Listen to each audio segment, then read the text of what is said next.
Pero esta es la primera plaza que se hizo en el pueblo cuando hicieron el pueblo. Esta es la primera. No habría nacido yo.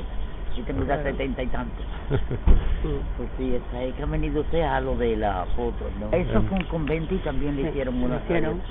Sí. Eso era un convento, eso de convento, hay una iglesia que había un convento que decían ahí la misa y ahí estaba la sacristía y todo. ¿Y ustedes se lo han conocido como convento? Sí.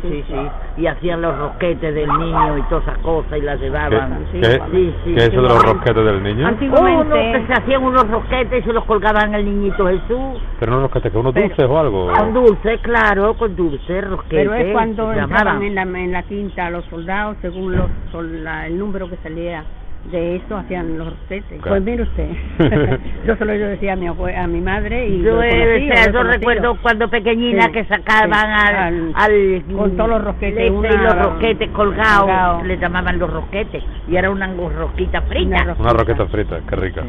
Muy rica. La de blanco, de almíbar por arriba de blanco.